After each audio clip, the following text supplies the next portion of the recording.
लगन का गीत है। अच्छा लगी तो लाइक सब्सक्राइब जरूर करम जा। सब दर्शक लोग के हाथ जोड़ के प्रणाम करतनी। हमरा सब्सक्राइब करी जा। हमरा सब्सक्राइब नहीं बढ़त। मोरा पिछुआरिया लवंगिया के गाछिया हो। लवंग चुएला शरीरत। लवंग चुएला शरीरत।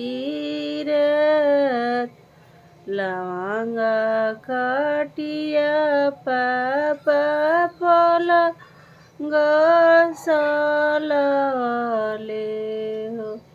सोई रहेलन नीरभित।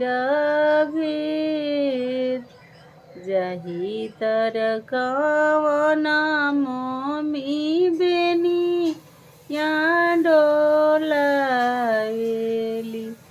स्वामी जी से अरज हमार।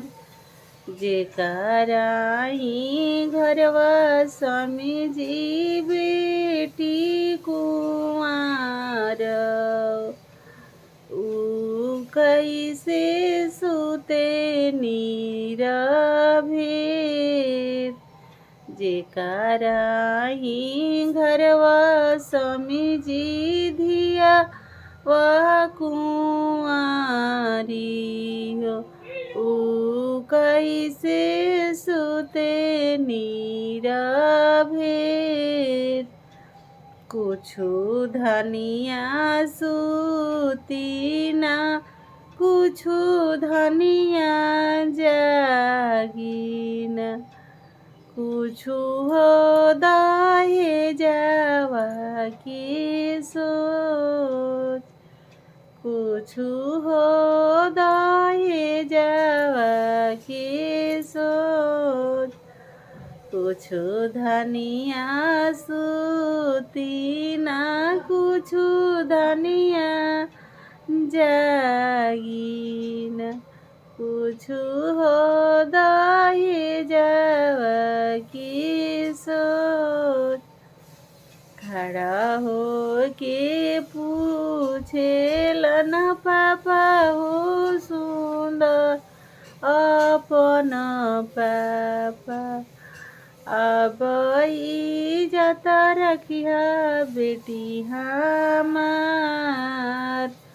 अब इज्जत रखिया बेटी हमार।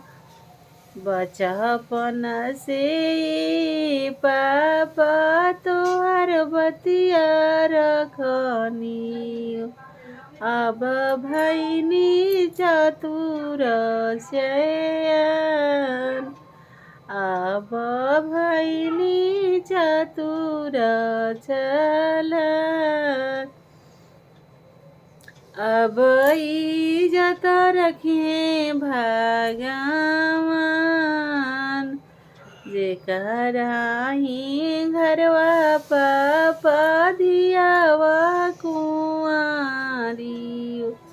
ऊ कैसे सुते नीरभित।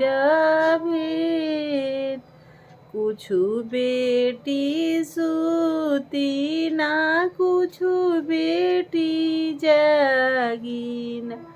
कुछु तोरा दहेजवा के सोच।